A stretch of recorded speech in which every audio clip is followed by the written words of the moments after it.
ஒரு தீவிரமான ரசிகர் ஃபேன் யூகேலேருந்து புறப்பட்டு வராங்க. எங்க வராங்க? சென்னை வராங்க. இவங்களோட ஒரே ஒரு நோக்கம் ஆக்டர் விஜயை பார்க்கணும், அவங்கள ஃபாலோ பண்ணணும், அவங்கள மீட் பண்ணணும், அவங்கள சந்திக்கணும், அவங்கள பத்தி தெரிஞ்சுக்கணும்னு சொல்லி வராங்க. அதுக்கப்புறமா ஒரு மியூச்சுவல் ஃப்ரெண்ட்ஸ் மூலியமா விஜயை சந்திக்கிறாங்க, விஜயை பார்க்கறாங்க. பார்த்தீங்கன்னா இது வந்து ஒரு காதலா மாறுது. சங்கீதா வந்து பார்ன் பிராட் அப் யூகேல ஒரு பெரிய பிசினஸ் மேன பொண்ணு. அவங்க வந்து மெயின் காரணம் சென்னை வந்ததே பார்த்தீங்கன்னா அவரோட ஐடல் விஜயை பார்க்கறது தான் வந்தது. ஸோ அதுக்கப்புறமா பார்த்தீங்கன்னா 1999ல அதுக்கப்புறம் பார்த்தீங்கன்னா சங்கீதாவும் விஜயும் வந்து பார்த்தீங்கன்னா மேரேஜ் பண்றாங்க. இது இது வந்து பார்த்தீங்கன்னா ஒரு 27 வருஷமா ஒரு மேரேஜ் லைஃபை கண்டினியூ பண்றாங்க. விஜய்க்கும் சங்கீதாவுக்கு பிறந்த 2 குழந்தைங்க. ஒரு வந்து ஆண் குழந்தை ஜேசன் அப்படின்னு சொல்லி அவங்களுக்கு வந்து ஏஜ் 25, அப்புறமா ஒரு பொண்ணு ஷாஷான்னு சொல்லி அவங்களுக்கு ஏஜ் வந்து 20. இவங்க 2 பேருக்கு பிறந்த குழந்தைங்க தான் இவங்க 2 பேரும் இப்போ இருக்காங்க. ஸோ இவங்களோட வாழ்க்கையில திடீர்னு ஒரு மாற்றம். விஜயும் சங்கீதாவோட லைஃப்ல திடீர்னு பாத்தீங்கன்னா நிறைய வந்து பாத்தீங்கன்னா பிரச்சனைகள் வருது, மிஸ் அண்டர்ஸ்டாண்டிங் வருது. எதனாலன்னு சொன்னு பாத்தீங்கன்னா சங்கீதா வந்து டைவர்ஸை ஃபைல் பண்ணியிருக்காங்க அவங்க அட்வொகேட் பேஸ் பண்ணி.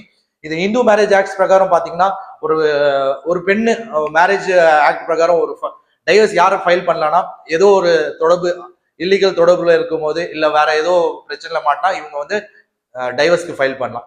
இது என்ன, இது எப்படின்னா ஒரு 4-5 வருஷம் பின்னாடி நம்ம போனோம். 2021ல பாத்தீங்கன்னா விஜய் வந்து பாத்தீங்கன்னா கொஞ்சம் எக்ஸ்ட்ரா மேரிட்டல் அஃபேர்ஸ்ல மாட்டிக்கிறாரு. அதுல வந்து சங்கீதா வந்து கண்டிச்சிருக்காங்க. அவங்க என்ன சொல்றாங்கன்னா இது வந்து நம்ம லைஃப்ல நல்லா இருக்காது, ஏன்னா குழந்தைகள் இருக்காங்க. பேசிக்கலி ஒரு மேரிட் லைஃப்ல வந்து இது நடக்கூடாத சம்பவம் ஒரு நடந்திருக்கு.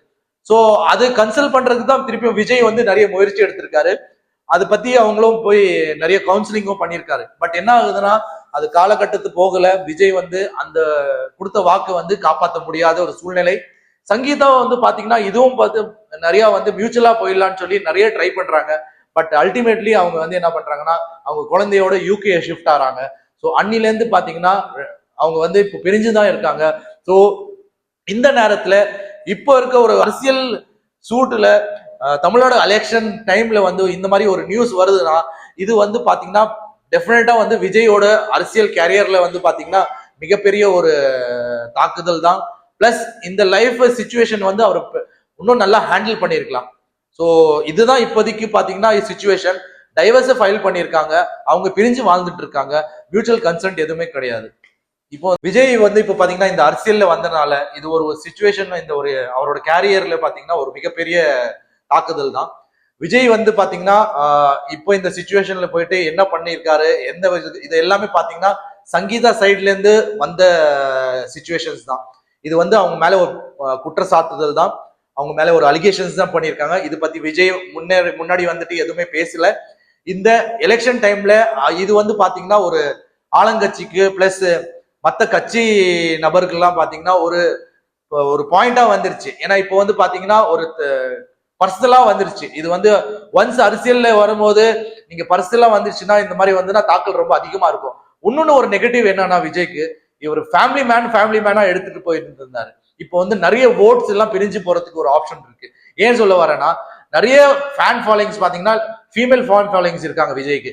அது என்ன ஆகுதுன்னா இது நெகட்டிவா போகும். ஏன்னா இவர் ஒரு ஃபேமிலி மேனா இருந்துட்டு இவரோட மேரேஜே வந்து தாக்க பிடிக்க முடியல. இது வந்து மிகப்பெரிய நெகட்டிவ் இம்பாக்ட் அவருக்கு அரசியல்ல வரப்போகுது. கண்டிப்பா அவர் வந்து இது வந்து ஒரு சுச்சுவேஷனை வந்து நல்லா ஹேண்டில் பண்ணுவாரான்னு தெரியல. ஏன்னா ஆனா இது வந்து ஒரு மிகப்பெரிய பேட் ரிமார்க் அவர் லைஃப்ல. இந்த சுச்சுவேஷன்ல நிறைய ஃபீமேல் ஃபேன் ஃபாலோயிங்ஸ் வந்து கூட குறையறதுக்கு சான்சஸ் இருக்கு. இவர் ஓட் ஷேரும் கீழே இறங்குறதுக்கு ரொம்ப சான்சஸ் இருக்கு. பட் இது வந்து இந்த சுச்சுவேஷனை இவர் எப்படி ஹேண்டில் பண்ணிட்டு வெளில வராருன்னு பார்க்கணும். அதே மாதிரி இந்த சுச்சுவேஷனை பொலிட்டிக்கலா ஆங்கிள் பிளஸ் பர்சனல் ஆங்கிள் இவர் எப்படி எடுத்து வராருன்னு நம்ம பார்க்கணும். இப்ப வரைக்கும் டில் டேட் வரைக்கும் இப்போ வந்து எதுவும் விஜய் சார்பாக ஆர் அவங்க கட்சி சார்பாக எதுவுமே வரல.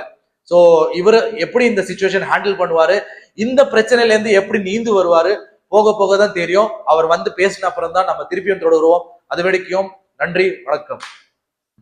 நீங்க வந்து நம்ம அண்ணன் பேசினது வந்து நல்லா கேட்டிருப்பீங்க. என்ன சொல்றாருன்னா அவரு மெயினா இது வந்து ஒரு பர்சனல் லைஃபா எடுத்துட்டு போகும்போது இது வந்து ஓகே, அவங்க வீட்டுக்குள்ள இது அஃபரோ இல்லீகலோ லீகலோ இது ஏதோ ஒரு எக்ஸெட்ரா.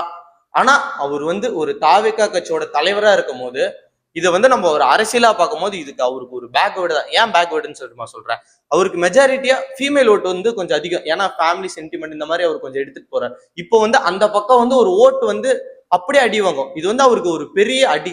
இது வந்து தாவேக வந்து எப்படி மீண்டு வர போறாங்கன்னு தெரியல. இது வரைக்கும் தாவேக தலைவரிடம் இருந்து எந்த அப்டேட்டும் வரல. நம்ம அது வந்ததுக்கு அப்புறம் நம்ம ஃபுல்லா அடுத்த வீடியோல நம்ம பார்ப்போம். நம்ம சேனலை சப்ஸ்கிரைப் பண்ணலாம், சப்ஸ்கிரைப் பண்ணிக்கோங்க.